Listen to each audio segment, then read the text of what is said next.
And now, I invite you to sit back, relax, and let your imagination take you back to a chilly morning in April 1912. This is your captain speaking. Welcome aboard the Titanic.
Every age mankind attempts to fabricate great works at once magnificent and impossible. On desert sands, from mountains of stone, a pyramid. From flying buttresses alone, a wall of light. A chapel ceiling screaming one man's ecstasy. One man's ecstasy.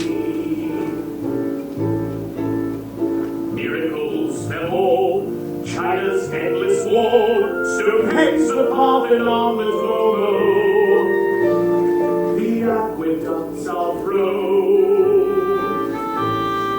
We did not attempt to make with manic blocks of stone a giant pyramid. No, not a pyramid. Or Gothic walls that radiate with light. Our task was to dream upon and then create a floating city. Floating city. A human metropolis, a complete civilization, sleek and fast, at once a poem and the perfection of physical engineering, at once a poem and the perfection of physical engineering. How the bell Titanic, near 1,000 feet in length, huge beyond past endeavor, strong beyond mortal strength. 46,000 tons of steel, 11 stories high. Sheets of great palace floated, quiet as the Lord of light.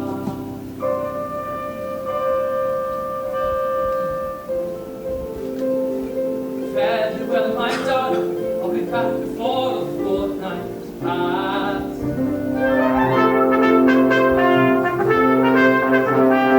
Farewell, my darling, I'll be back before a fortnight has Farewell, my darling, I'll be back before a fortnight has passed. Right, so good off the balls in, please. Look after me, Jessica. Right, requires operating Marconi International Marine Signal Communications Company Limited. She is towering high, broad and grand, all dreams, sail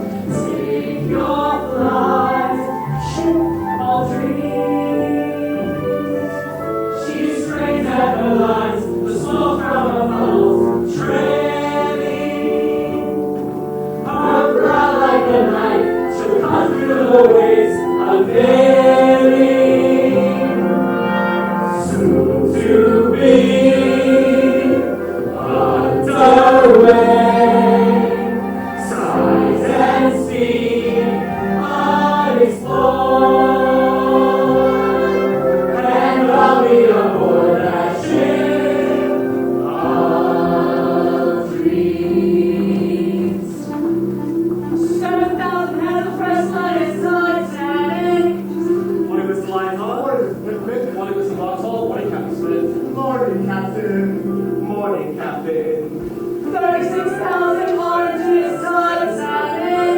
Morning, Mrs. Hitchens. Morning, Mr. Murdoch. Morning, Morning, Murdoch. Morning, Captain.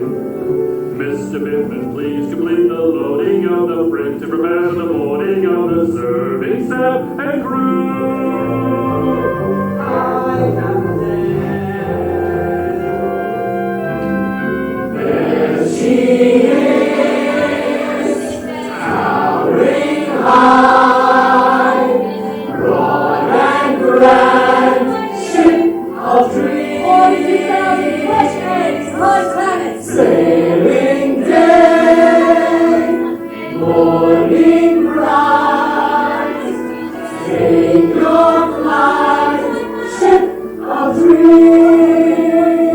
Tons of beef, poultry, and fish pie planet. 40 tons of potatoes, 1,100,000 pounds of marmalade, 37,000 bottles of wine, beer, and spirits cider, 55,000 china dishes, and 20,000 crystal green glasses pie planet. One renowned sound carriage motor car, Titanic.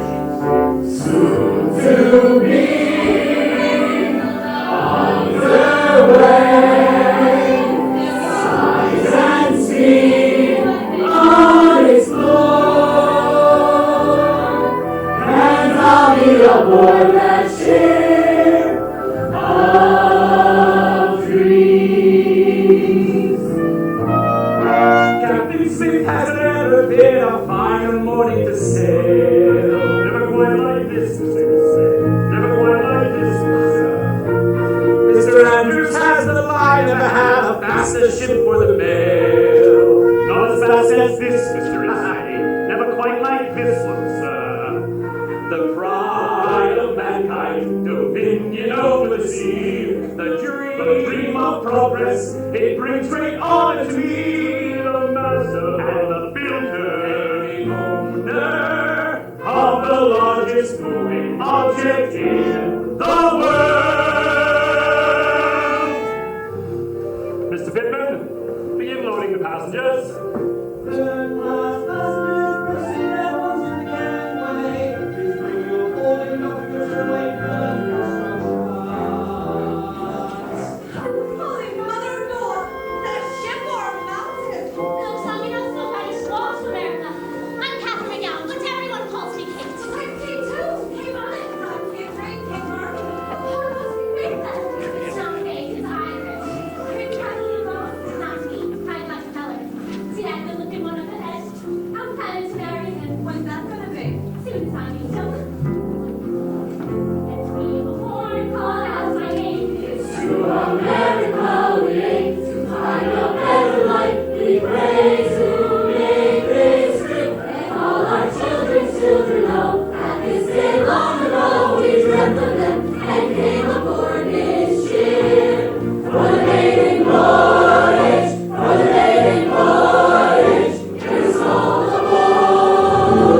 second class passengers,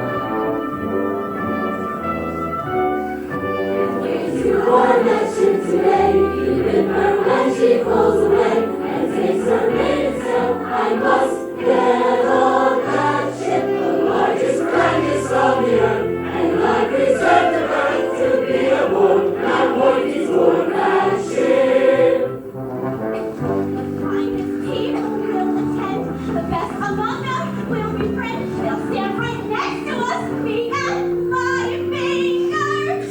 Great heads of saints and millionaires who run the world's affairs, we're all here. I must be home and cheer. Paraded voyage, it's all aboard. First-class passengers occupying the deluxe suites on A and B deck are requested aboard at this time. Come back here. I want to see the vicar. Colonel John J. Astor and Mrs. Astor too, arriving now with the train direct from London Station. May proceed to the Colonel Suite A62. Her name is Madeleine. She's Johnny Sebastian's second wife. She's only 19 years old, and now she's married to a prominent man worth over 150 million and 29 years for Stephen. They've only been married 7 months. She's already 7 months pregnant, and the scale was such that they ran over Europe to avoid the publicity. Avoid the publicity! Mr. and Mrs. Isidore Strauss may proceed to Parlor Suite B55. Aren't they nice? You never think by looking at them and he and for the old Macy's department store. Old Macy's department store? All right! And he was posted by the President Glover Clean and served in the House of Representatives 2 full terms. And that's his wife of 40 years. They kind of sad she hasn't done well. The swell down have a winter race on the French Riviera. The French Riviera. Mr. Benjamin Guggenheim and party will find his customary suite on A deck. Make his money by smelting gold. He spends it like one. $4,500 for the Louis Couture suite. So he can live in luxurious inn with his latest mistress. And they call that justice.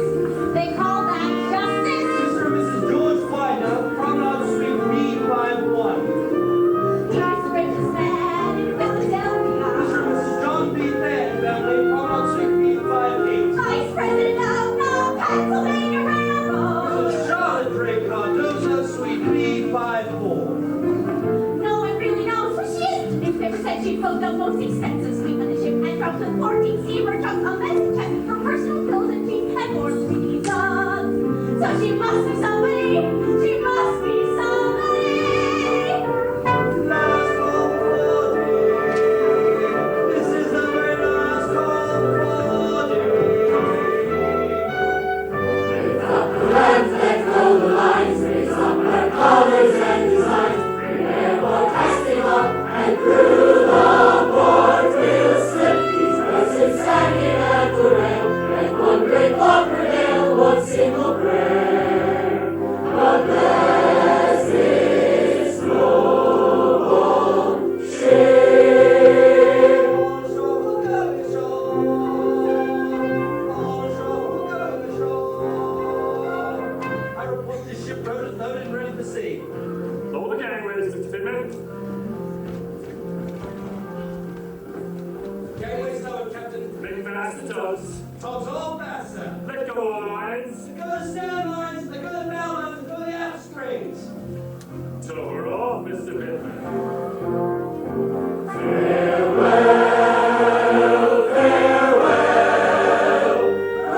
Godspeed, Titanic, from your birth, glide free. As you plow the deep, in your arms I'll keep safely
books, sir. Thank you, Mr. Murdoch. What's the present course? West by north, 281 degrees, sir. Steady she goes. Aye, aye, Captain. What's our present speed, Mr. Lightoller? 19 knots, sir. Maintain 19 knots. Aye, aye, sir. Boiler rooms 1 through 6. Maintain 68 revolutions of the wing propellers. EJ, now that we're officially underway, I thought a little celebration might be in order. I'm sorry, Mr. Ismay. I don't allow alcohol on my bridge. You know that, Mr. Edges. Yes, sir, I do. Technically speaking, EJ, this could be considered my bridge. Not at sea. I'm terribly sorry, sir. This piece of box has gone completely flat. I couldn't possibly let you drink from it. Would you like me to fetch you another? Oh, never mind. Let it go. My apologies, sir. Thank you, Mr. Edges. Thank you, sir. Yes, well, with or without champagne, I want to toast our ship, the Royal Mail Steamer Titanic. Nearly a quarter mile in length. She's bigger, grander, and safer than any ship in history. The greatest achievement in transatlantic navigation since that very first crossing 420 years ago. Ah, Andrews, I'm glad you're here. I was just congratulating the three of us on our magnificent contribution to the 20th century. Progress, gentlemen. I give you progress. I trust you'll excuse us, Mr. Ismay. We have our duties. Tell me, EJ, what's our present speed? 19 knots, Mr. Ismay. Really? I would have expected us to be going faster now that we've cleared land. I want us to make New York by Tuesday afternoon. Tell me, Andrews, I understand that 22 knots would be necessary in order to make a 6-day crossing. In your expert opinion, are we capable of that speed? Well, sir, Come, Andrews. You're the one who built the thing. Are we capable of 22 knots? capable? Yes, sir. Perhaps a bit more if pushed. 23, perhaps. Excellent, sir. I'm very pleased to hear it. But it is customary for a maiden voyage to proceed prudently, sir. It's the maiden voyage that creates news, damn it. And I intend for this one to create a legend. So answer me straight, man. When can we expect to run at full speed? When the captain orders it, sir. Then we must persuade him to do so. Mustn't we? In point of fact, Mr. Ismay, I was about to give the order when you walked in. Mr. Murdoch, increase speed to 20 knots. 20 knots. Aye, aye, sir. Engine room. Increase steam, Mr. Bell. Give us 71 revolutions. 20 knots. Well, it's a start, I suppose. Carry on, gentlemen.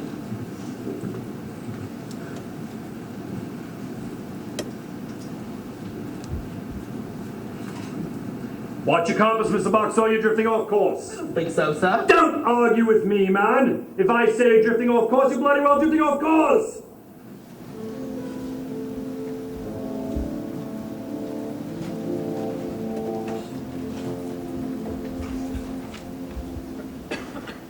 Set your screws to 71, Mr. Barrett. 71.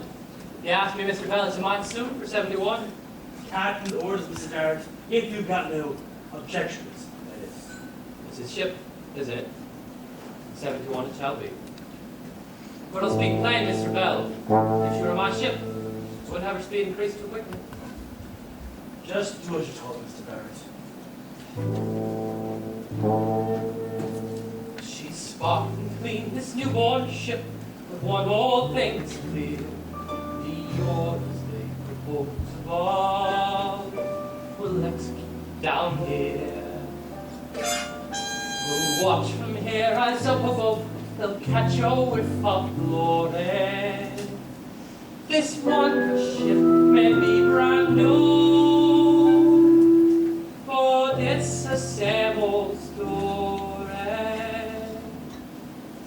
Stoke, the fire in the hole is a men drop back. Feed the heat in the hole is a men drop back. The dust of the cold in the air is black, and the trigger is sweat runs down your back.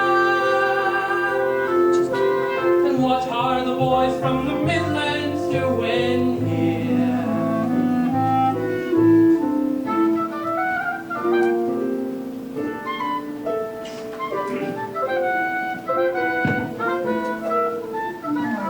Chisholm makes the steam that runs machines that run the world, that sends the men below the ground to mine the gold each day.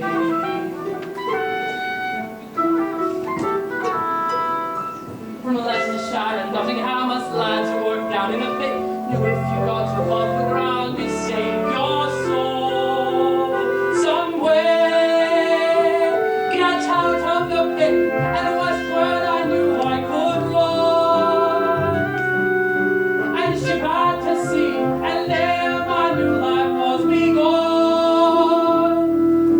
The screws are turning at 71. It became my dream to get out to sea. Further out from the mind you couldn't be. Born to the core, there's no place for you elsewhere. You traded life of banking gloom, the shovel and the boiler room, but now you're 7 decks below on ladies' day. 10 feet. I love that has changed. There's nothing a miner can do. The pit and your mates turned into the hold and the crew. The screws are turning to 72. Faster and faster we watch as we gain ever more. 73 and too soon it is 74.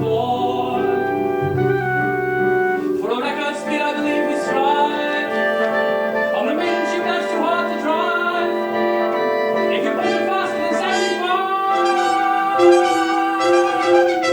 that is the truth, I swear.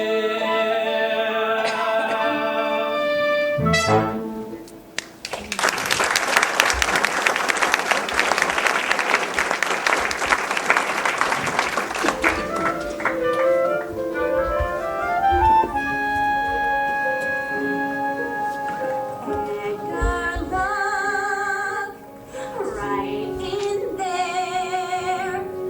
What a sight.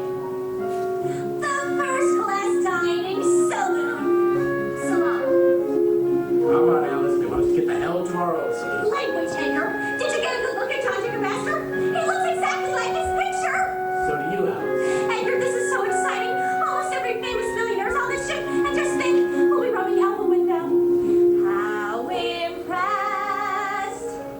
they'll all be when they hear all that you know about hardware. Yeah, well, I wouldn't exactly count on rubbing elbows with any of them, Alice. They're not going to let us peasants from second class anywhere near those people in there. What's the point of being on the same boat if we can't hobnob with them? It's bad enough we have to make do with that dinky cabin they gave us in those 2 silly bunk beds. You know we don't have to use the top one, Alice. Calm down. I'm telling you right now, I'm going in there. If it's the last thing I do, I'm going in there. Damn it, Alice. Language, Edgar. They don't want us in there. They want us out here. This is all we paid for. It's all we get. Well, that's not all I get.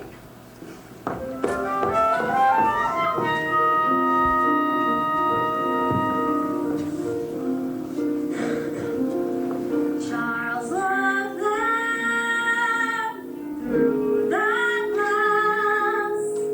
There's first class for all your smart punch people. Rich people, you mean? Because they're rich, darling, they're Americans. Just think of what they'll be driving about. All those things my father lives for. Investment banking, venture growth, cornering the market. You know that sort of thing. How would I know that sort of thing, Caroline? My father never had a corner on the market. All he ever had was a market on the corner. I warned you running away with me would be educational. Caroline,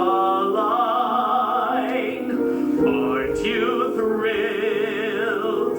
Finally now, you'll see what second class looks like. Charles and love to girls sometimes. It makes me feel like we're a real married couple. Why not? That's what we would be if your snob of a father would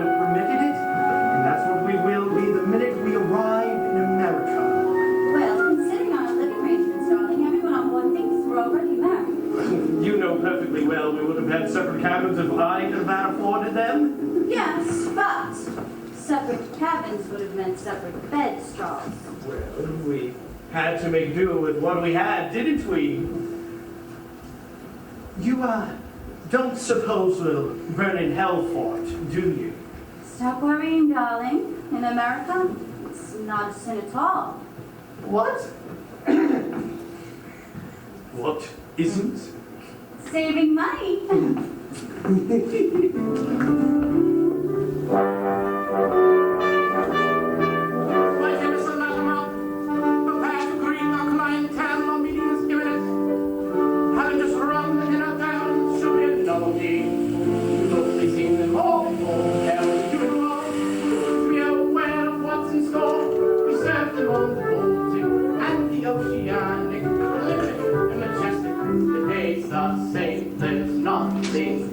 Mr. Aston takes his toast to ride. Mrs. Rouse likes the grouse with the sauce on the side. And the winers laugh kidney-eyed. Drink it hot, if it's not, they'll be fit to be tied. They're accustomed to the best that all money buys. The wealthy enterprise has given the privilege to the rich. When they're idle, they're entitled to the luxuries which we provide to every source of pride. Which is why we're always there with our special form of cow for every hungry millionaire, and now they all arrive. We're sailing aboard the greatest ship that ever sailed the seas. The hull of the king and burliest is stronger by degrees.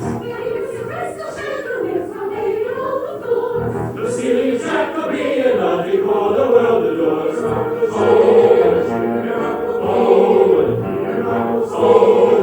Giving words and phrase, it's what a remarkable age this is. A fellow's invented secret room, he calls it cellophane. Another is built a parachute for jumping out of an airplane. Remarkable things for endlessly from out the human brain.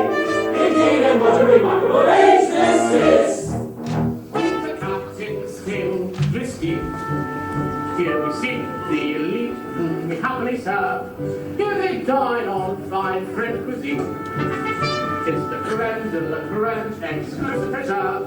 It's the pleasure of the leisure class' greatest wits to sit where the captain sits when taking their dinner on the sea. To give deference to their preference is art in art. We play our part in a perfectly working machine. You should ever be aware this is a privilege great and rare, a special burden that we bear in our respective lives. Remarkable U.S. steel is creating shares of 5 to 4. Monopoly makes the industry far better than before. Outside of the coronation, up through doors of it was grand. And tapping the ball to our to frolic in the sand. Remarkable times, remarkable times, remarkable world. So much to surprise and amaze. And what a remarkable time, what a remarkable world, what a remarkable age.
I'll never forget my last call in India during the Tara campaign of '97 to reopen the Khyber Pass when we were ambushed by 8,000 crazed, godless savages who attacked without warning. EJ, have you ever had so many distinguished Americans in your charge at one time? You know most of them, I'm sure. And of course, everyone knows the Major. Of course. Welcome aboard. Mr. Guggenheim, you're becoming quite the regular on the Atlantic run. Yes, indeed. In a point of fact, this is my 34th crossing. EJ, you haven't told us how many miles we covered yesterday. 484, Mr. Ismay. Are you pleased with that? Yes, I am. It's better than I expected for the first day. In that case, I'm sure we'll do even better today. Begging your pardon, Captain. Mr. Boxhall has requested his course. Tell Mr. Boxall to increase speed to 21 knots and set a course for west-northwest 292 degrees. That's the northern track, sir. I'm well aware of that, Mr. Murdoch. It'll save us both cold and time. At least 3 hours. 3 hours? Oh, well done, EJ.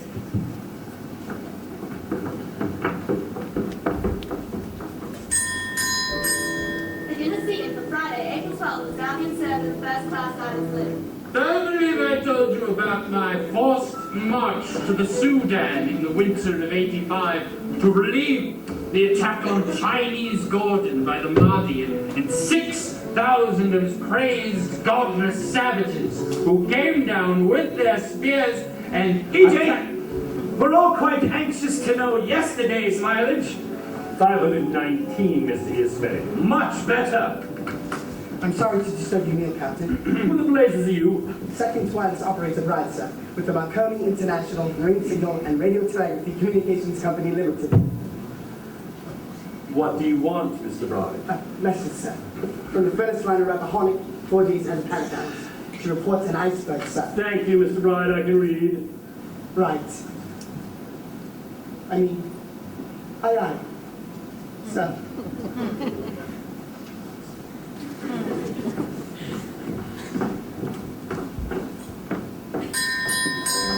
The dinner seating for Saturday, April 13th, is now being served in the first-class diners room. But the proudest moment of my entire career came in Oct 2, under the command of Kitchener at Johannesburg, when untold thousands of crazed, godless savages suddenly attacked. Mrs. Baxter, I do believe this was your first trip to Europe. But not her last, Mrs. Widener. Certainly not her last. And how did you find Paris, Mrs. Astor? Oh, thank goodness I didn't have to. Jake here knew right where it was. Excuse me, Captain. Yes, Mr. Lightoller. Have you any instructions, sir, concerning your present speed? Maintain 21 knots. 21 knots. Yes, sir. 21 knots. Come, EJ. I promise these gentlemen will arrive in New York before nightfall Tuesday. At this rate, we'll never make it. I'm afraid it's too soon for either of us to say. Please, excuse me, continue with your meal. Must you leave us, Captain? I'm sorry, Mrs. Dana, but my duties on the bridge, though not nearly as pleasant as sitting here with you attractive ladies, requires my attention. Please, continue.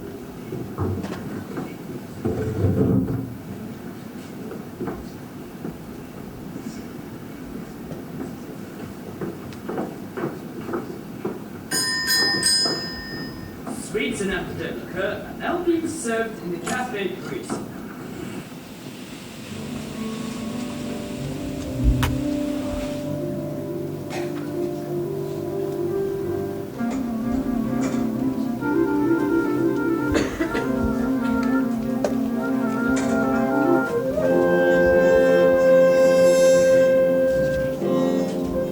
Mr. Murdoch, what's our current position?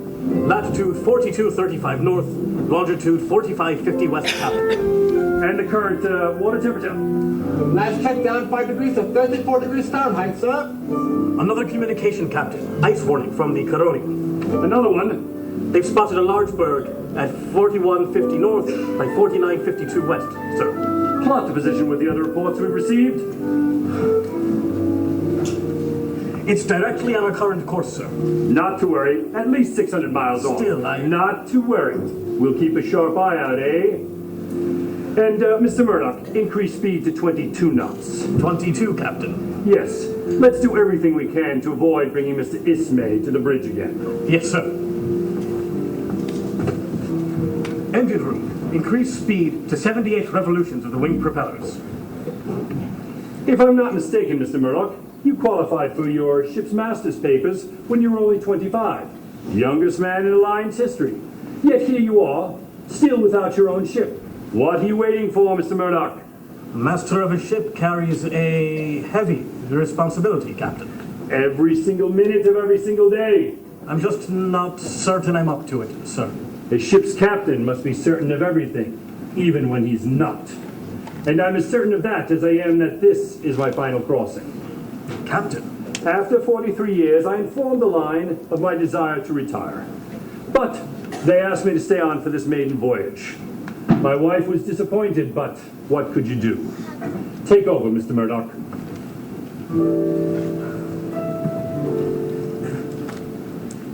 Thousands on board, each in his class. You are the master of all that must pass. Yours to set course, yours to command. You hold their souls in the palm of your hand. You hold their souls in the palm of your hand.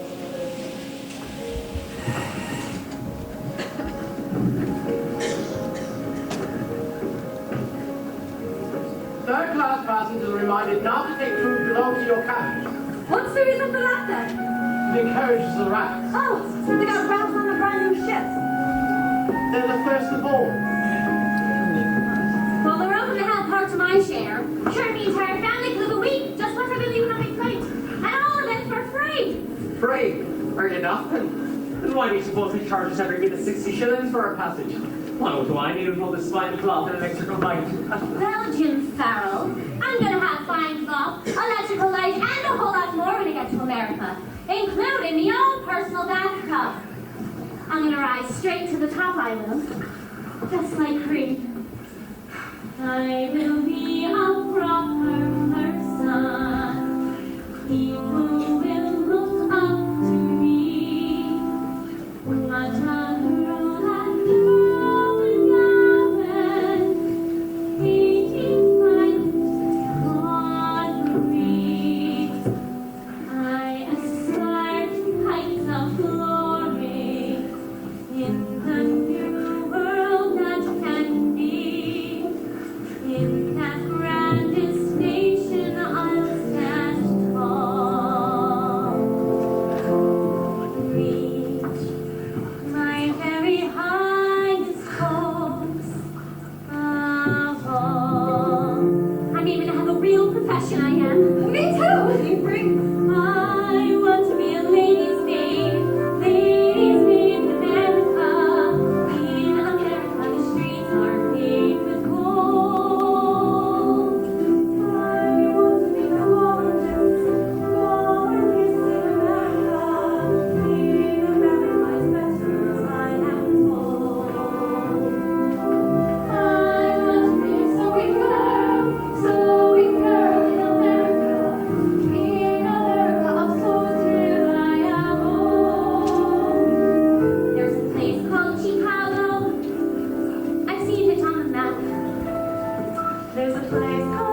rise above your class. Oh, there's always your industry and talent can be sold. And I'm certain that it will. I'm certain that it will. Ich will ein gutes Leben haben.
It's turning bloody cold out there, isn't it, Mr. Lightona? Yes, it feels more like February than April. Ah, Andrews, there you are. I've been looking for you everywhere. I want your opinion on how you think the crossing is going so far. Not as well as I hoped, Mr. Ismay. We're having a few problems. Really? Such as what? Well, I'm disappointed in the water pressure in the upper decks, and the kitchen staff have been complaining that their sleeping quarters are overheating. There's gratitude for you. In my father's day, they were lucky to get any heat at all.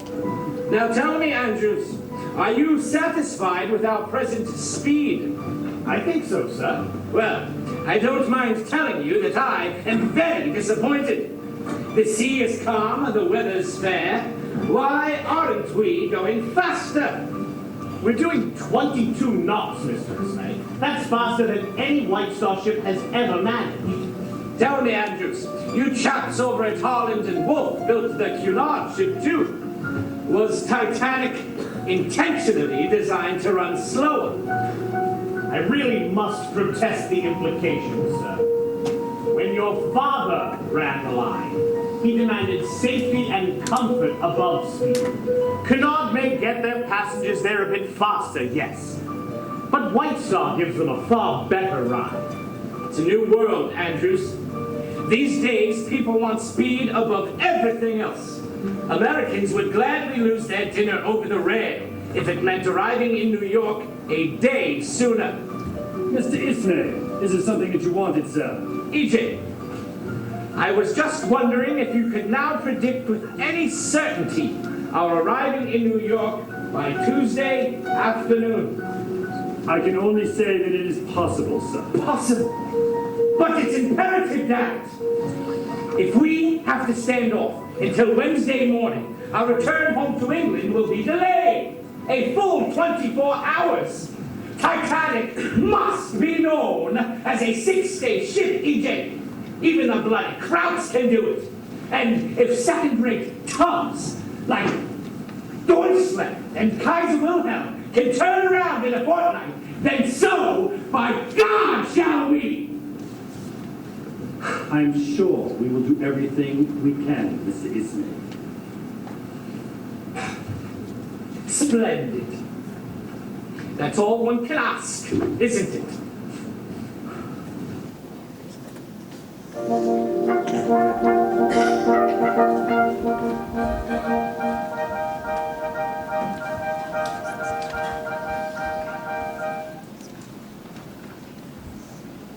Excuse me. Excuse me. Who's that? Barrett. Barrett? The sub guy, remember? Welcome to the most important place in the entire ship. What can I do for you, Barrett? I heard you could send a message. Back to England. You heard right, all right. Sitting right here, I can communicate with important people all over the world. Yeah? Yes, I've explained how it works, but hold on. There's a message coming.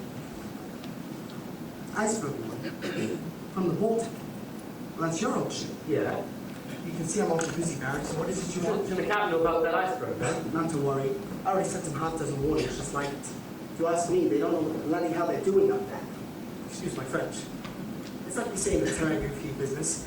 You can't be a radio operator and remain a Christian. How much would it be to send a message? Like a sort of a romantic message. Very pretty. But romantic or not, minimum rate's £2 for £4. £4 That's more than they pay me to America and back. Hold on. Maybe I can give you a professional discount. Yeah. How much that cost? Nothing. No, the difference. Oh, not very much. You must be a romantic sort of fellow yourself. Not me. Romance and telegraphy don't mix, see?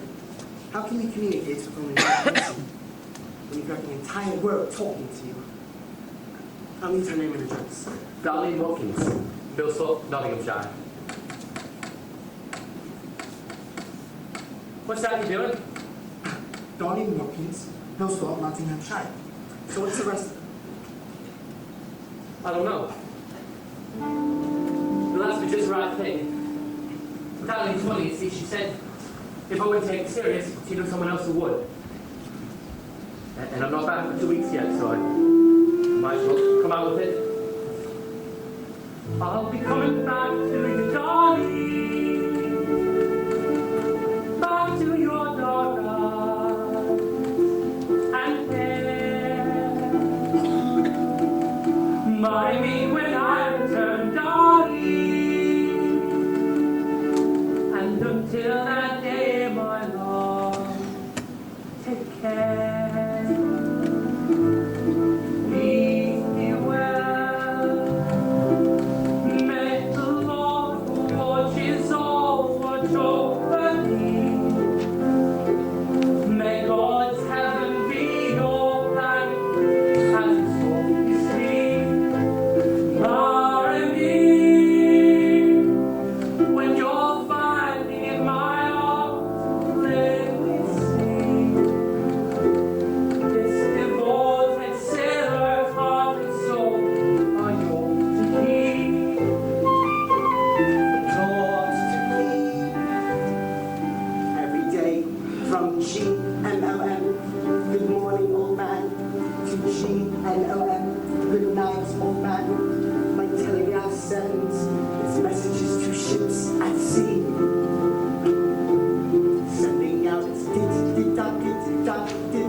Spent my days indoors, a homebound man. Hardly spoke, few friends.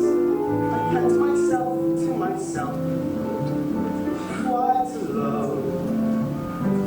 And I found Marco's telegraph. It could span the planets with 9.5, 50 yards, 2,000 miles. The same touch, the spark.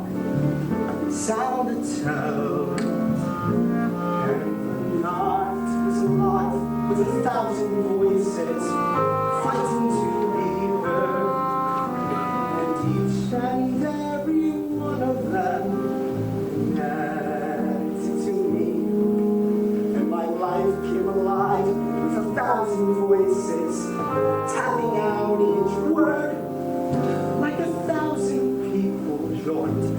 A single heart tapping out a dit dit da dit da dit dit da dit da dit dit da dit da everywhere.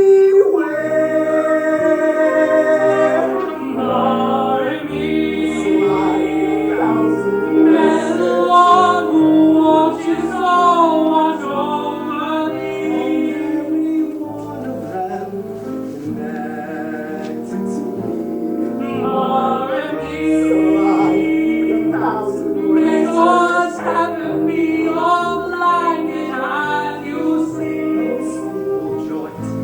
a single heart. Tapping out a dit dit da dit da dit. Mare mi, Dit da dit da dit. mare mi. Dit da dit da. Signed, Fred.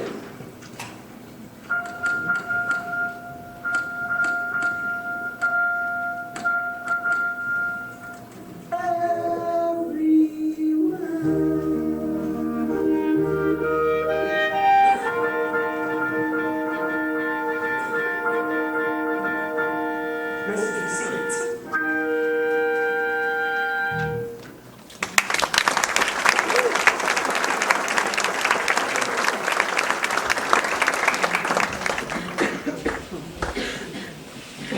Ladies and gentlemen, after our Sunday service, all first-class passengers are invited to remain and enjoy our bandmaster, Mr. Wallace Hartley, and his ensemble, who will be playing out of doors for your enjoyment.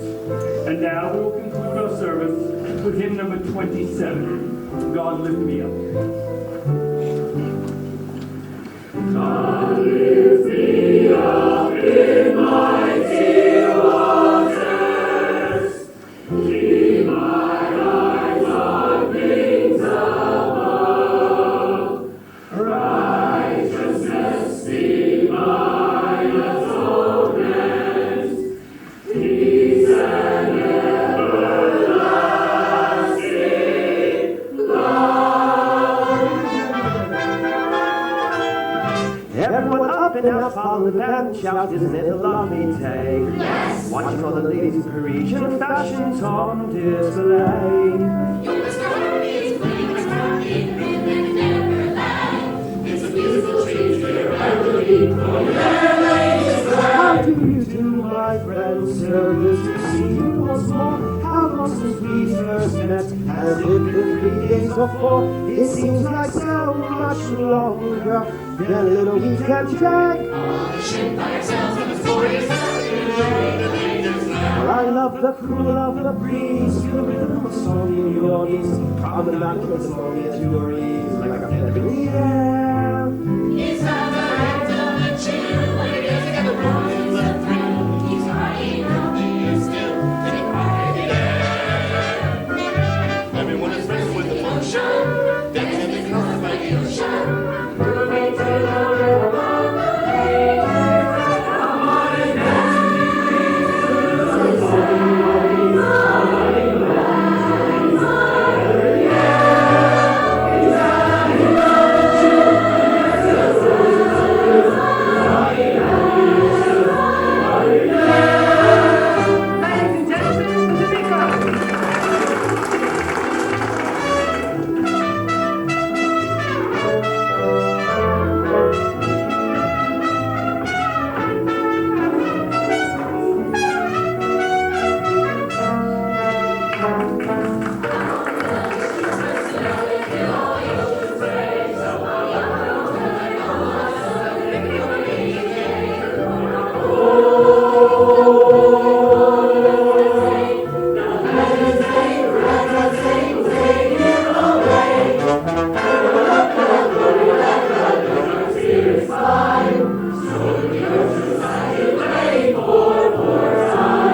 We've got a fellas down on Shell than any other ship can ride. See your girl with the hand, here's your man.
to? Afternoon dancing. Afternoon dancing. It's what they call the song. Back home, it's what they call a private shoot. Language, Edgar. Come on, little girl. I don't think we belong here. Applesauce, Edgar. I have danced with the first class, Edgar.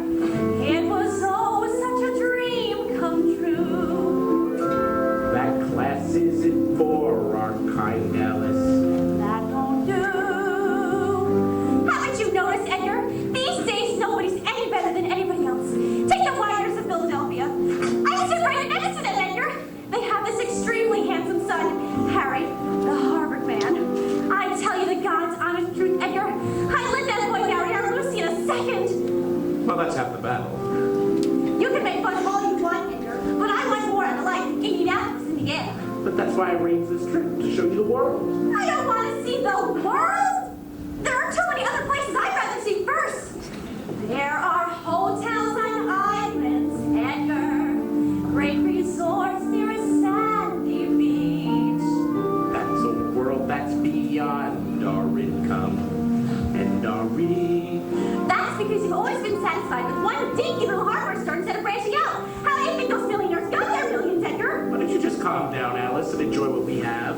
Please don't tell me never. I want this forever, ever. There's a new world around us, Edgar. Won't you ever give up that view? I want more than we've got now, Edgar. Why don't you? I don't know, Alice. What do you suggest we do about it? I don't know. I'm going for a walk now, Edgar. I need to be alone for a little while.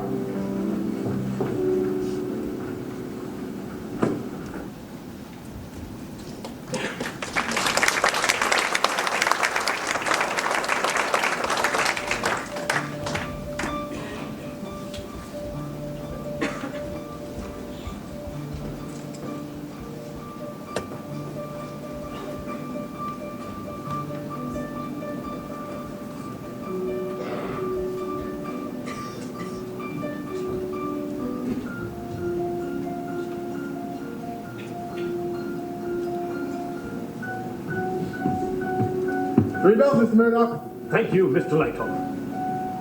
Quartermaster, hold your course. West, northwest, 292 degrees. West, northwest, 292 degrees, aye, sir.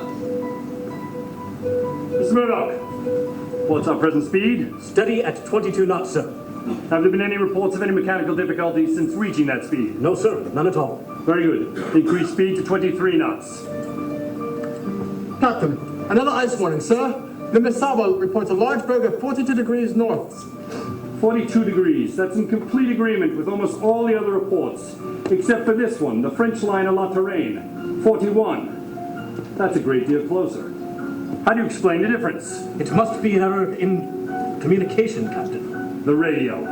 I'll never accept the damn thing. I'm afraid it's here to stay, sir. Which means we'll all soon be taking our orders from safe, dry little offices on shore. It's a brand new world, Captain. I'm glad I won't be around to see it. 23 knots, Mr. Murdoch. 23 knots. Aye, aye, sir. Engine room. Increase steam. Give us 81 revolutions, Mr. Bell. I am still waiting, Mr. Strauss. For what? The reason you sent our son Jesse a radio message. He and his cousin Nathan once made Macy's the largest retail store in the world. They go to buy on catalogs like Sears and Roma. It's totally crazy. What did you tell him? To go ahead. It's a new world out there, Mrs. Strauss. I don't pretend to understand it. Evening, sir. Henrietta, first class steward. Edgar B., second class passenger. Dean. I know that name. Probably met my wife. She likes dancing with millionaires. Ah, yes. Quite simply. My condolences. It's far off looking up here either, Kate. Which far off places you're looking at? Ireland or America? Well, if you must know, I was thinking about a friend of mine. made a mistake. A mistake she couldn't get rid of. But she should have been more careful. So, what are you going to do the rest of your life? Who knows? Maybe run for Congress again. I'll tell you the truth. I really like it there. And the best part is, you don't have to know anything. It seems she wants more out of life than I can give her. Isn't that always the way, son? I had a wife once. Oh, what happened? Nothing. I still have it. In all my years, I've never seen it so calm. My imagination, are we going faster than before? If my friend were here instead of me, Jim, what would you say to her? Well, I'd say, what do I call her? We're all named Kate, you know that. All right, then I'd say, Kate. You know what the father is. What a sad question! What do you take her for? Decent work, being hard to find. Probably didn't want to lose a job. Or his wife. So tell me, Jim Farrell, would a decent fella care for a woman who already has a bit of a family? Good place, Master, that'll cost us some. Your deal, Major. Mr. Rogers, your reputation as a fine bridge player is well earned. You play an excellent game. Thank you, sir. Either that or you're uncommonly lucky.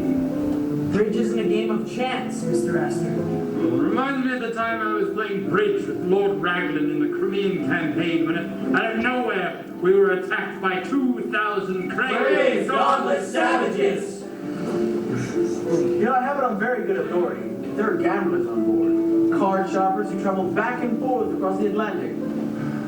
Gamblers. Nonsense. How do these rumors start? Well, you can be sure they're here, Major. How could they pass up the opportunity of fleecing a passenger list like this one? I've even heard talk that the notorious Jay Yates is aboard. I don't remember seeing his name on the passenger list. Well, you wouldn't, would you? I'll give you 10 to 1. He's here somewhere.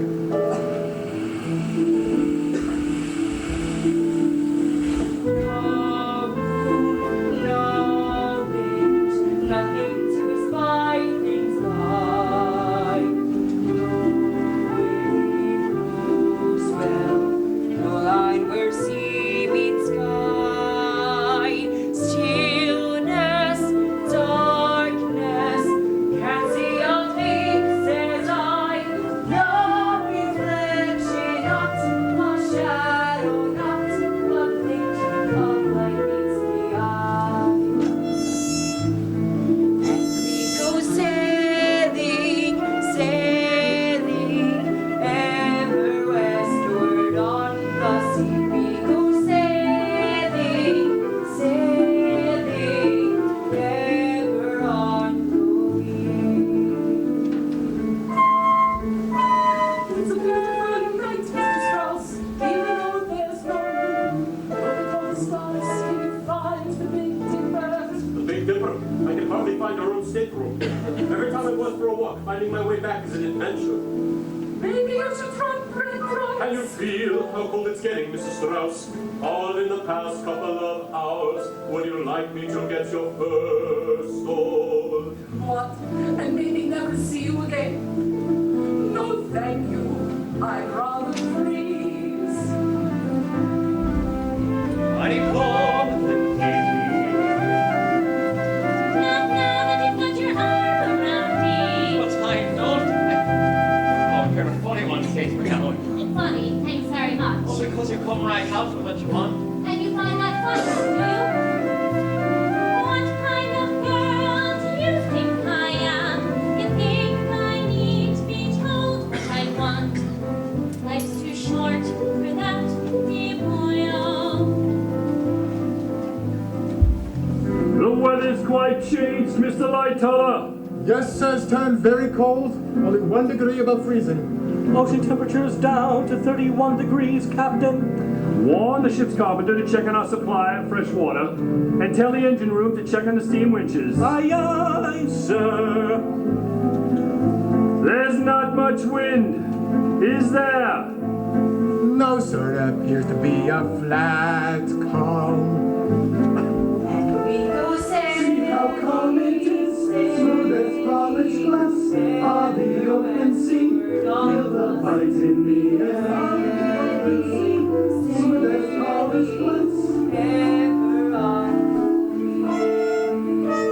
Well, good night, gentlemen. I'll be just inside. Keep a sharp watch. The human eye, that's something you can depend upon. Good night. Good night, sir. Crow's Nest, this is the bridge. Keep a sharp eye out for ice. Charles, think in today's America, what's the last thing you're going to do when you get there, darling? After marry me, of course. Apply to the sports desk of an important New York newspaper. I'm sure they can use a journalist with my experience. But you don't know anything about American sports, do you, darling? It's not that difficult. You see, their football is a lot like our Brugge. Except for some reason their chaps have to wear lots of padding. They sound like an eminently sensible race. Let us both hope so. That's why we're going there. Good evening, gentlemen. Madam, this happens to be the smoke room. So I see. Women are never permitted in the first-class smoking room, madame. Oh, don't look so shocked, gentlemen. It's a new world out there. There's a new one out where? Mr. Hartley, that's a new melody. What's it called? Autumn, ma'am. Autumn shall we all meet in the autumn, golden and glowing by autumn, shall we still be best of friends? Allow me to introduce myself. Mrs. Charlotte Cardoza, I know who you are, madame. Recently widowed with a recent, considerably generous inheritance. And I know about you, Mr. Astor. Recently remarried to a considerably younger wife. You seem to enjoy shocking people, madame. I've heard you described as a modern woman by people who don't mean it as a compliment. And I heard you described as the world's greatest monument to unearned income. Let breezes blow and turn cold as we continue growing old this autumn. Love newly found me at last. So what do you say, gentlemen?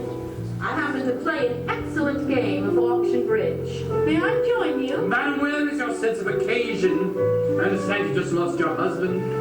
Yes, but not at cards.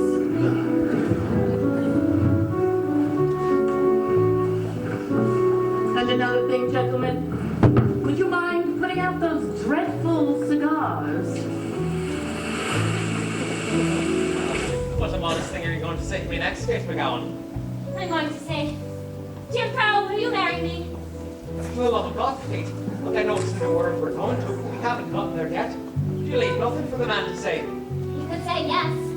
We're going to need each other when we get there, because every baby's going to need a dad, so we better settle it right now.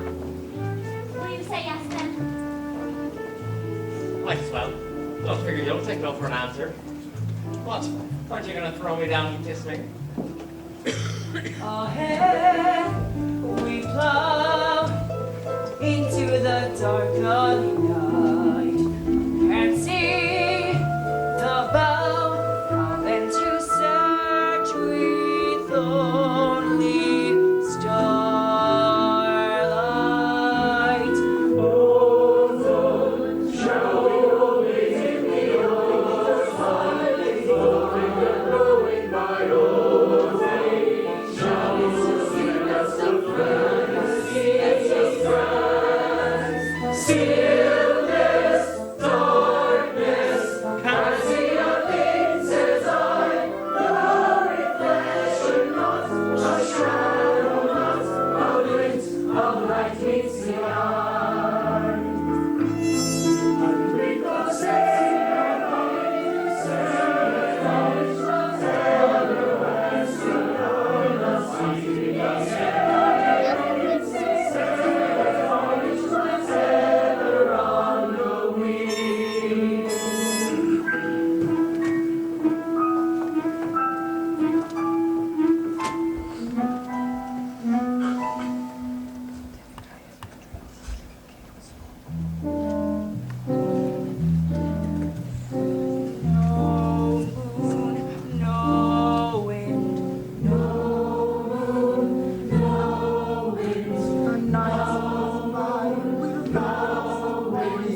Quartermaster, hard to starboard. Hard to starboard. The helm's hard over, sir. I'll take the helm, Mr. Boxhall. Engines, full astern. Full stern, sir. The bow's reacting, Mr. Murdoch. 2 degrees to port. The distance, Mr. Fleet. A quarter mile. Maybe less. 9 degrees. 10, 11. A full point. Turn. Jesus, Mary and Joseph, look at the size of it. Looks like the Rock of Bloody Gibraltar. It's going to pass the starboard, sir. Yes, it's all right. I think we're going to miss it.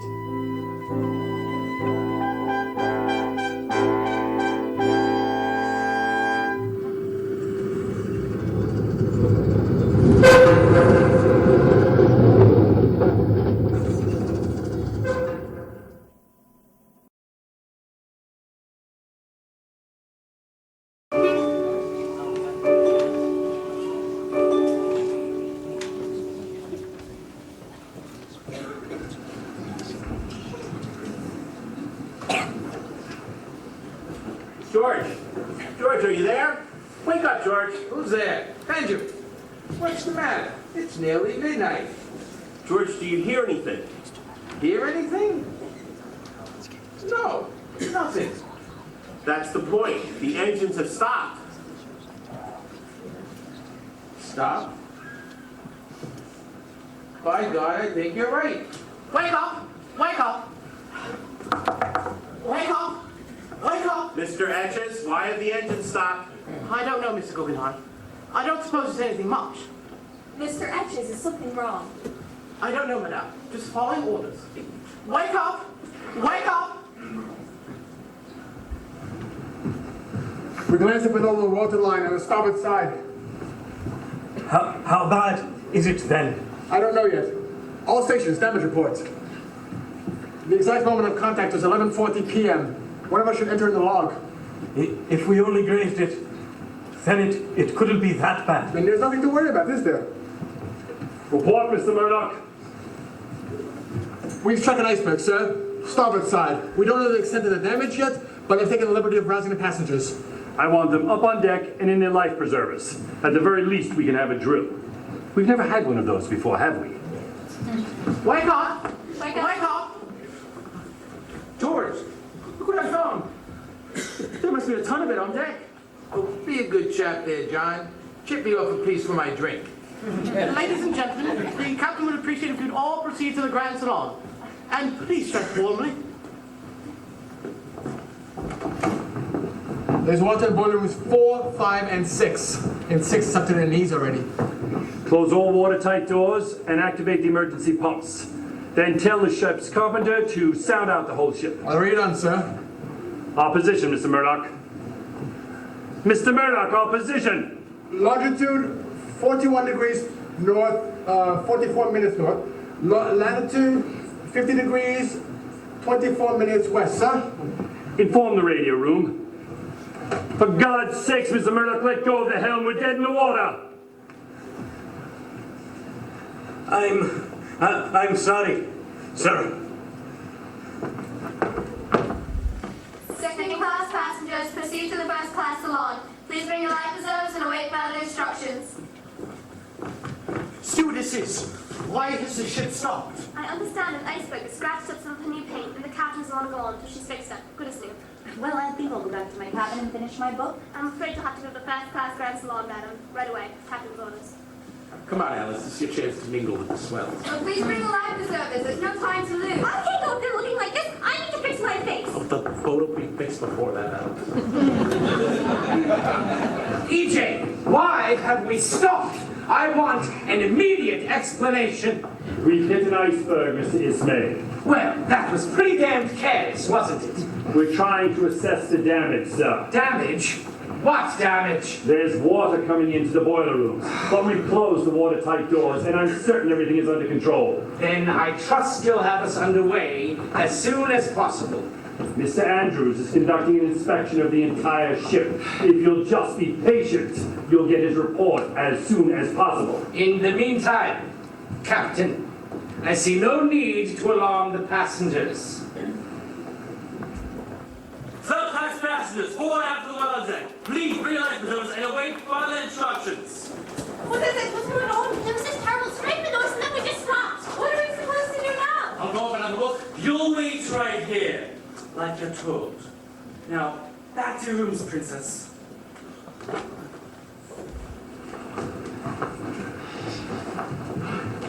Yes, Mr. Andrews. There's a series of small gashes stretching 300 feet below the waterline on the starboard side.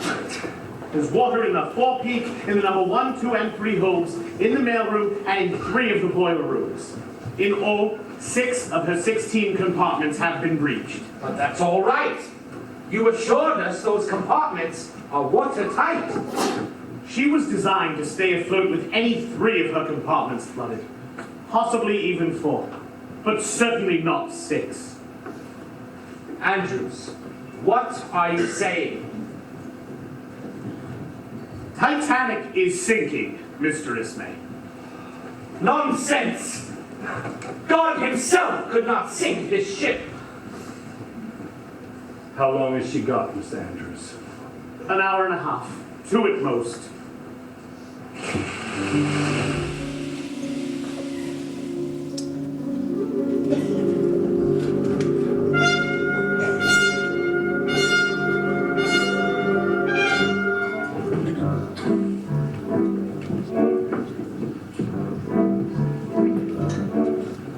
Strange and quite disorienting being here, recently awakened from a dream. How the lights burn, every crystal bright as a star. Dressed in your pajamas in the Grand Salon, looks to be bizarre in the extreme. Things could improve if the steward opens a bar. Oh, it's a memory I want to keep. Now I would like to go back to sleep. Dressed in your pajamas in the Grand Salon, wondering if things are what they seem. Can you be sure? Do you ever know where you are? Ladies and gentlemen, the captain would appreciate it if you were all wearing your Mr. Etches! Over here, Mr. Etches! With you, Mr. Astor. Please, Mr. Etches, what the devil's going on? Tell me straight, man. Are we in any danger? Came to Mr. Guggenheim. On this ship. Mr. Astor, please, your life. Mr. Guggenheim, please put it on now. Captain's orders. Ladies and gentlemen, wear your life down. Mr. Sayer, we must insist now. It's a mere formality. There is no cause for concern. We'll be on our way. One minute delay now. A simple precaution. One is our friend. We'll be on our way. We hardly need to say now. In a long voice, should try to get traveling west. See here, Miss Etches. I demand to know exactly what's happening. Latest word, sir, seems to be damage to one of the wing propellers, and we can be delayed for an entire day, sir. I don't like the way this sounds. Not a bit, not a bit, not a little bit. We spent 1,800 pounds. Not a bit, not a bit, not a little bit. This is not the sort of a voyage we paid for. I demand to know what the ship is delayed for right now. How would this ever have come to pass? Christ! Look who's here, it's our second class. What did I tell you? Everybody who's anybody. You're the only one here I don't recognize. Everything is gorgeous in the Grand Salon. Stunningly appointed for the queen. Thousands of bucks, it's a trip to Lux without war. Dressed in your pajamas in the Grand Salon, seems to be bizarre in my street. Now, how the lights burn, and the crystal bright as a star.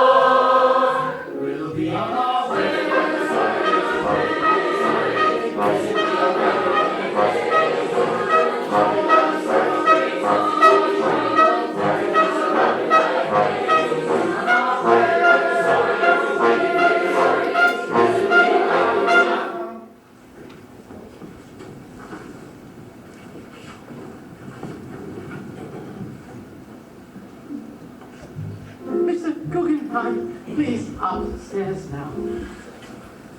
Wondering if things are what they seem. Can you be sure no matter where you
We've got to get up to the lifeboats. What do you think we're doing, man? We're gone for sure. If we don't get up to the lifeboats. We're finding enough where, right? Look at the red nurse, Tino! I know what.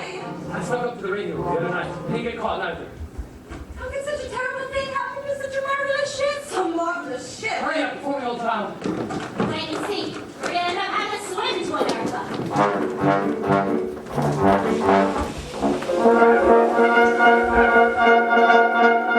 Ladies and gentlemen, this way, please. We're headed for the boat deck. Slow down, Alice. Don't, Edgar. I want to make sure we're the same lifeboat as the Astors. Fisherman, I'm afraid. Relax, dear. This ship could hit 100 icebergs and we wouldn't feel it. I've never been on an open boat in my entire life. Last week in Vienna, a fortune teller told me to beware of water. Charles, promise we will stay together no matter what. I promise, darling. As long as there's heat right on this ship, I'm not leaving. Like 3 diamonds. Never mind, Maddie. I'll buy you better ones when we get to New York. Reminds me of the time I was lost in the China Sea during the Boxer Rebellion of 1900 when, out of nowhere, our ship was attacked by Malay pirates. Miss Cardoza, Rogers. if anything should happen to me, I would be very grateful if you could deliver this message to my sister in Ohio. I'm sure you'll be all right, Mr. Rogers. I count things, ma'am. I count cars and I count lifeboats. There aren't enough. I want my sister to know I was aboard this ship. But your name, it's on the passenger list, Mr. Rogers. My actual name is Jay Yates. The famous card sharper? Why, I won several $100s from you. Our game was interrupted.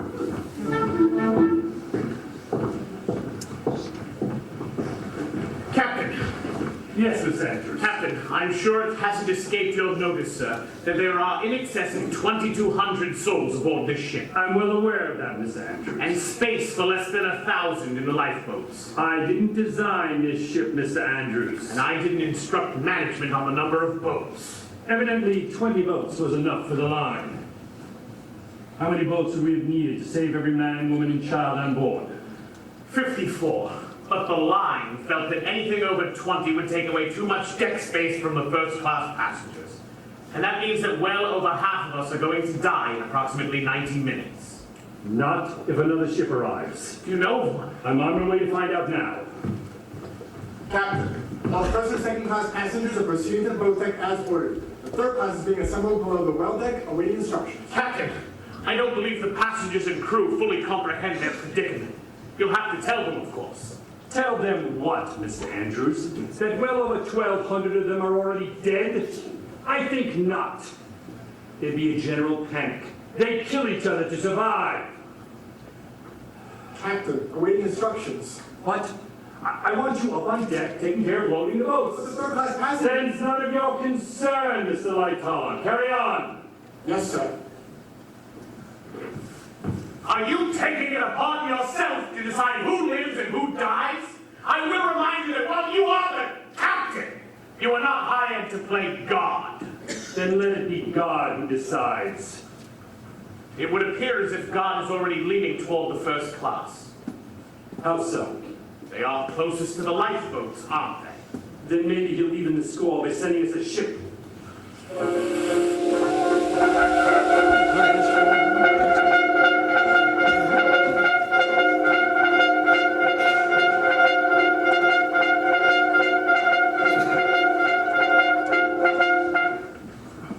CQD, Titanic CQD, situation critical. Repeat, situation critical. Radio man, have you reached any ships? Patrick, I'm busy. Go by the captain. This is the captain. I'm sorry, sir. Sit down, Mr. Right, sir. With the Macron. Sit down, Mr. Bride, and continue. Yes, sir. Have you reached any ships in the vicinity? 6 or 7, sir. Closest seems to be Carpathia, a Cunard line. I'm well aware of the Carpathians. They acknowledged our CQD at 11:58 p.m., saying they have turned and are coming hot. How far away are they? 58 miles, sir. That's over 4 hours. She can't be the only ship in the vicinity. There was one other, sir. The California. Our signal was much stronger than the others. I put her within 10 miles. But since the accident, she hasn't responded. Why not? I don't know, sir. EJ, you've got to do something!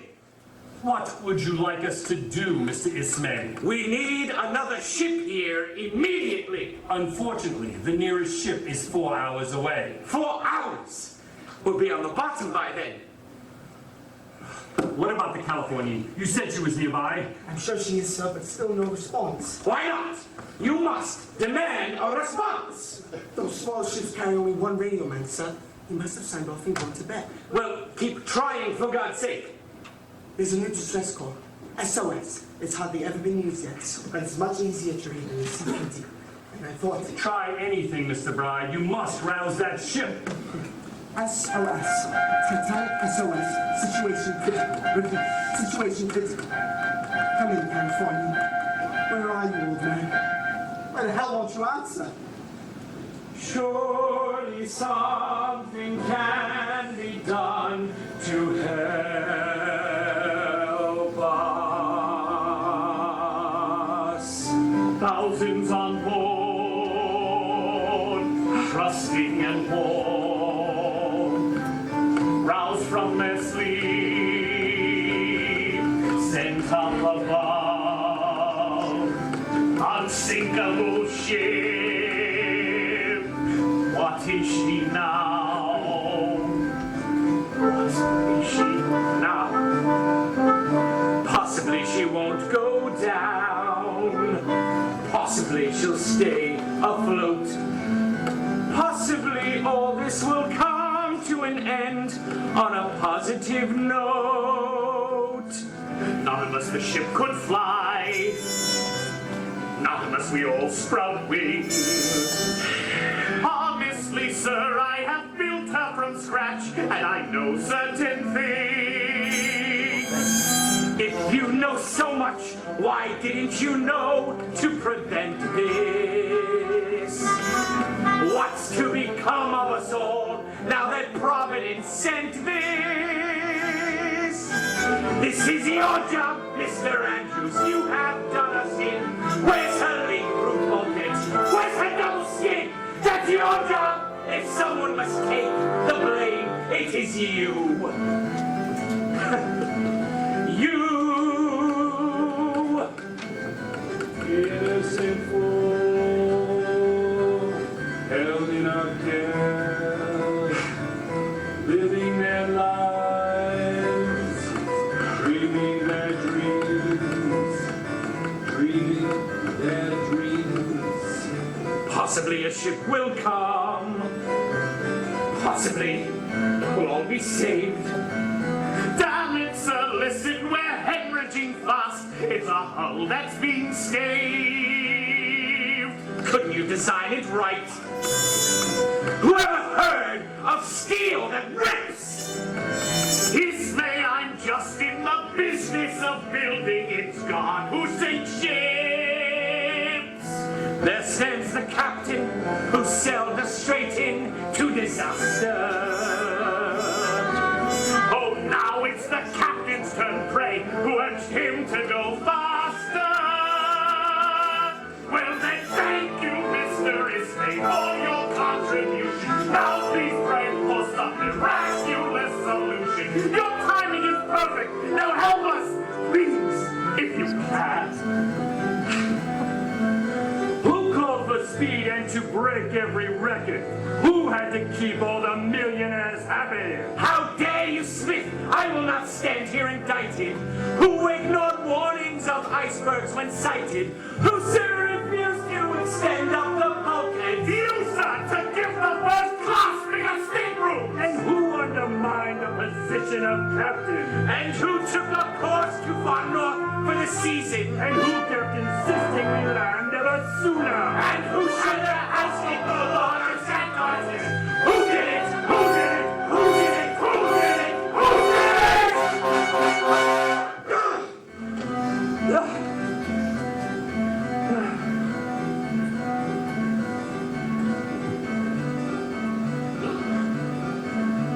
Possibly the Lord will act. Possibly he will provide.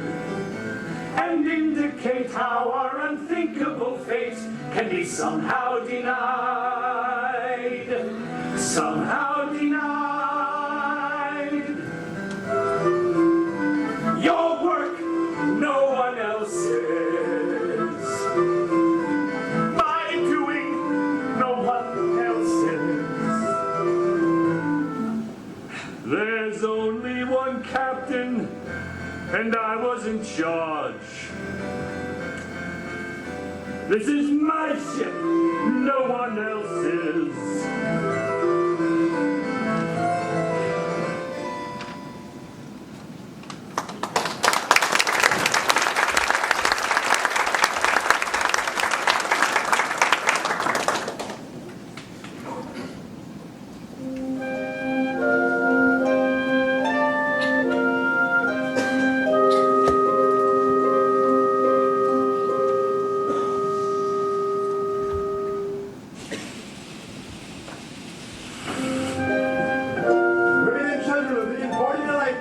Men will please stand back.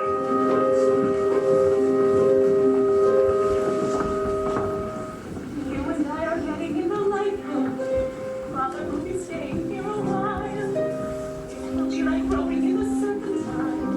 Come along now, let us have a smile.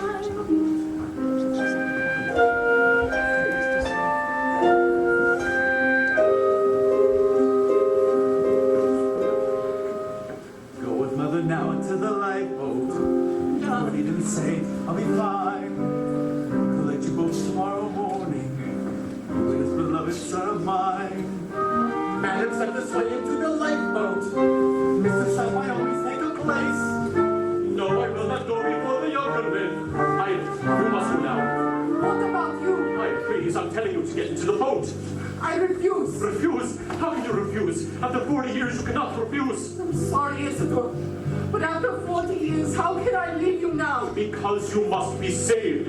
For what? To live without you? Absolutely not. Ida! Where you go, I go.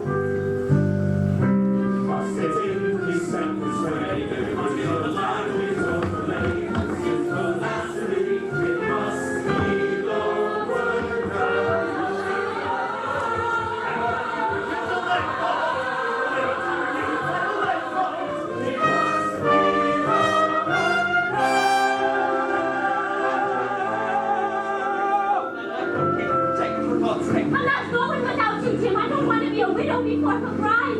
We're going to be late, speed to America. This boat needs 2 men of yours. You, Mr. Fleet. Yes, sir. Thank you, sir. You, Stoker. Sorry, sir. Mr. Ballard, can you row a boat? I don't know, sir. Never tried. I can row, sir. I'm a fisherman by trade. Good. Then get in, man. Hurry. I will, sir. Thank you. Sorry, mate. Good luck to you, mate. Alice, stay away. Edgar, I'm so sorry about all the Damn horrible... it, Alice. Just do as I say. I love you, Edgar. Why would you give up the seat? They're never going to place down the passenger, isn't he? They're the ones been paying our wages this time. Leave you well.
boats have all gone, it seems.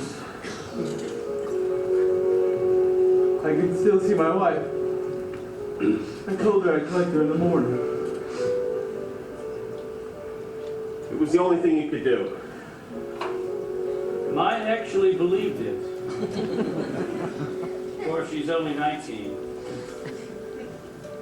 Death rarely occurs to the young, nor anything else for that matter. Rather a pity, actually. It's a terribly good crossing up till now. So many agreeable people. Few too many climbers, I thought. Lately, I've noticed anyone with a few $1 million considers himself rich. Do you think perhaps we had this coming? Hell, you say? Go God's sakes, Benjamin, what have we ever done? Gentlemen, I can't help remembering something that Balzac wrote. He stated, behind every great fortune lies a great crime. So let's confess it. Who wants to start? Water looks colder than a polar bear's keister. It won't be long until we're in it up to ours. Edgar Bean, hardware. Jay Yates, gambler. That sounds exciting. How about a game of two-handed stud to pass the time? Sure, why not? I warn you, I cheat. That's okay. I'm not going to pay you anyway. That was your wife, then? You were saying goodbye to? We were going to be married the minute we got to New York. I was to be married myself when I go back to England. Looks like we're both gonna wind up bachelors. Could be worse, sir. Really? How? At least we're not leaving any widows, then, are we? Good point. What do you gentlemen say to a good, stiff drink? I'd say one won't be nearly enough.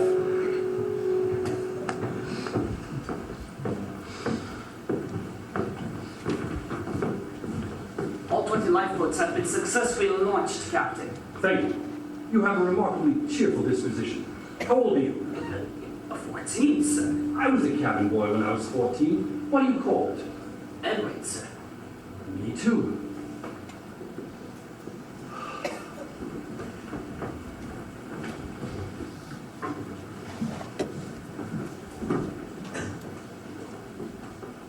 All first-class women except one. I'll safely away, Captain. Thank you, Miss Sanchez. I'm afraid most of the gentlemen we know are still aboard. There's no hope, is there? I see. Who could have imagined it, sir? They said she was unsinkable. Mr. Ismay used to boast that Titanic was her own lifeboat. That must have been before he used one of the little ones to save his own skin. All the man ever wanted was to create a legend.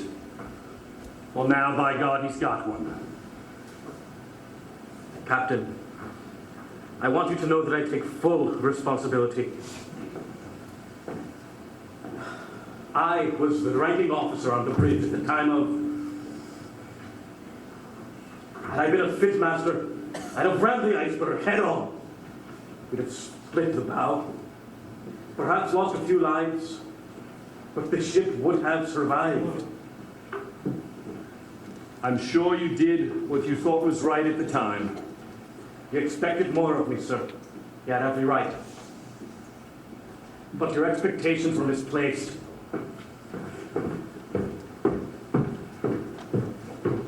In point of fact, I've been uncommonly lucky. In my 43 years, I've served on all the White Star ships. And in all that time, I've never been in or seen a shipwreck or calamity worth speaking of.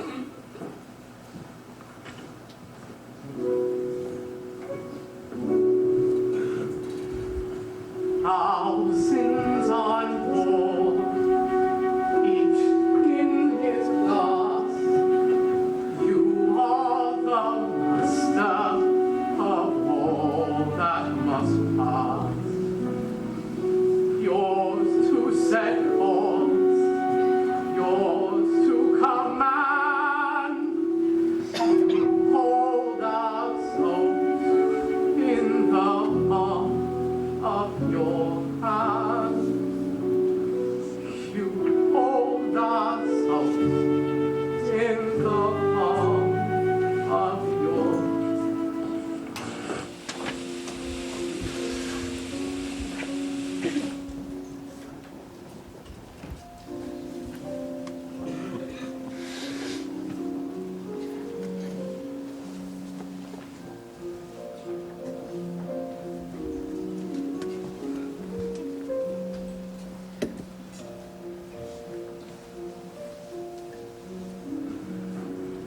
Are you cold, Mama? Lately, I'm always cold. Come, let me blow on your fingers. Save your breath. What for? Mr. Strauss. Mrs. Strauss. Mr. Regis. Would you care for a glass of champagne? Champagne? Why, do you think we have something to celebrate? It's the Cristal, 1890. It's the last bottle aboard. My goodness, it would be a shame to open it. Under the circumstances, madam, be ashamed not to. Won't you join us for a drink, Mr. Regis? Perhaps later, sir. I still have my normal people to attend to. May I say, it's been a great honor serving you both over the past few years. To us. Who else?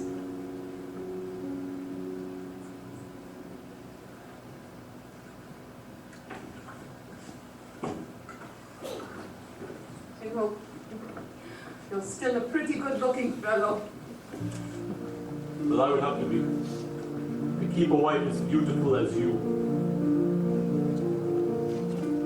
Still, the way I love you still lives in my heart. After all of the years we've been together, Holding our love still, the way you move me still feels as it did when you first became mine. Whisper the words, I will. I loved you then, and I love you still. no one else could play your role. Forever know my mind.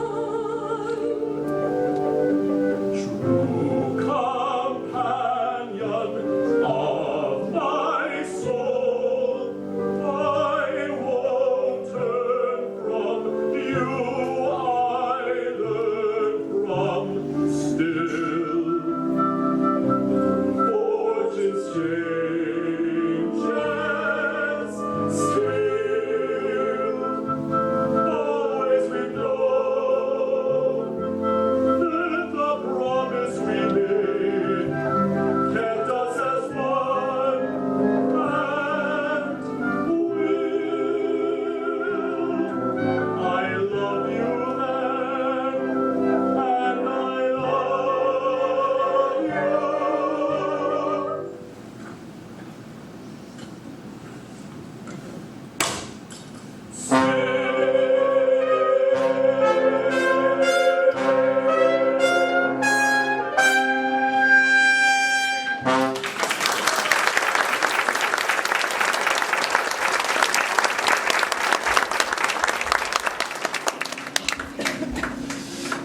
I now declare this vessel lost. From this point on, it's every man for himself.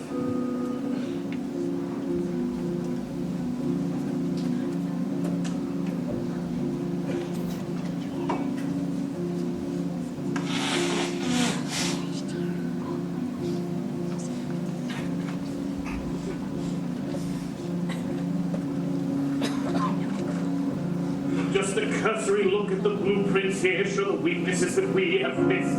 How the water poured in a 300-foot gash and caused the bow to flood into list.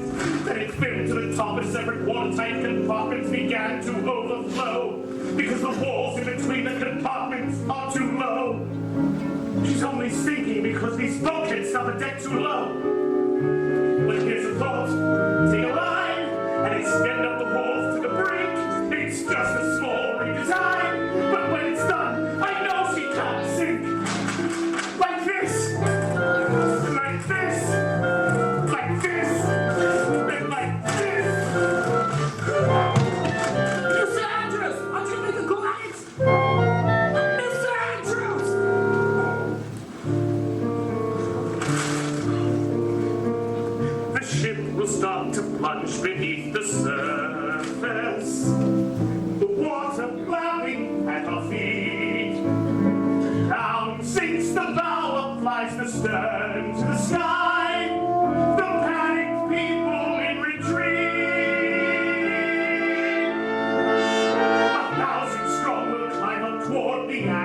dead. She'll cling her desperately like bees to a hive.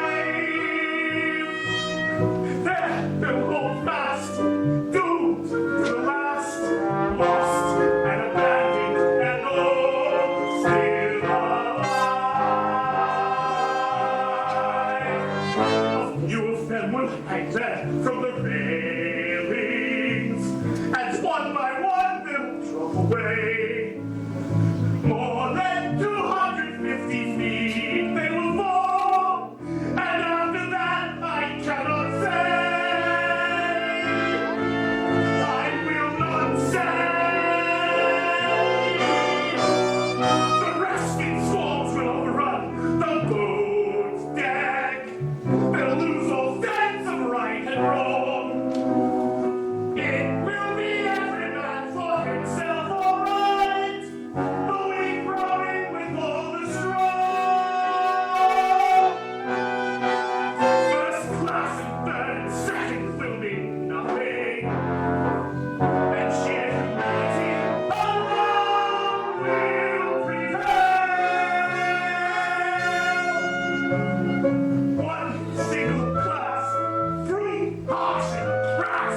That's what will come of the world as set sail. Autumn shall be all green to me.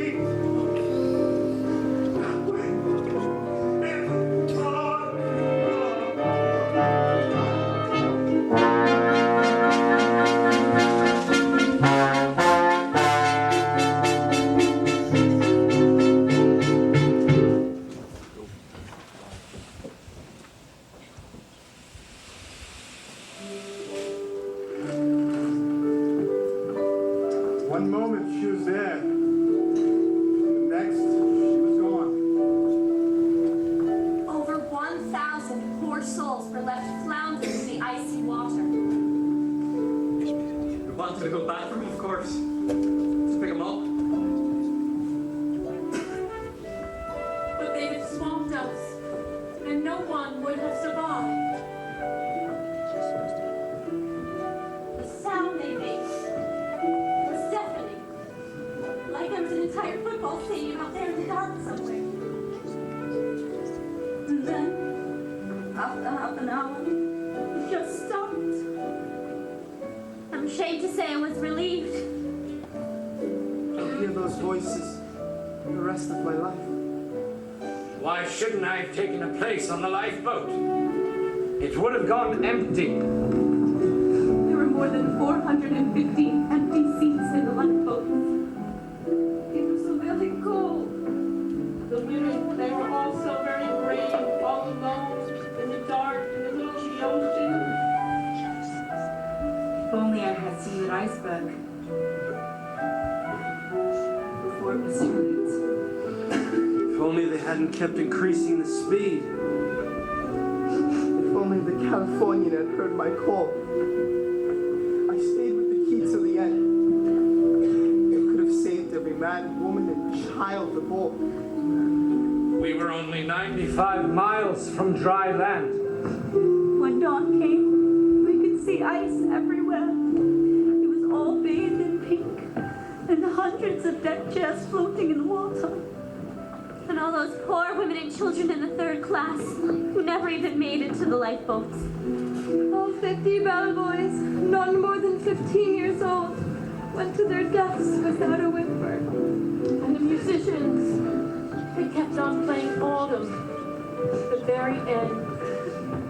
With only 711 survivors, 1,517 souls lost their lives.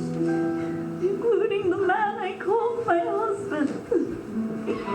And my husband. And my husband. And my husband. And my husband. In the matter of only a few minutes, the largest moving object on Earth had completely disappeared. Fare thee well. May the Lord who watches watches all watch over thee. May God's heaven be your blanket as you softly sleep. Softly sleep.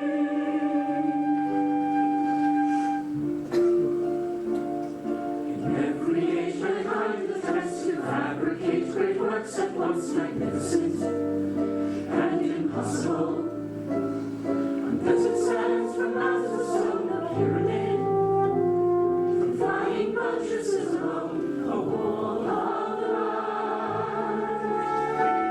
A travel ceiling screening one man's ecstasy, one man's ecstasy. Miracles them all, China's endless wall, Stonehenge to Parthenon, the Duomo. The aqueducts of Rome. We did not attempt to make with mammoth blocks of stone a giant pyramid. No, not a pyramid.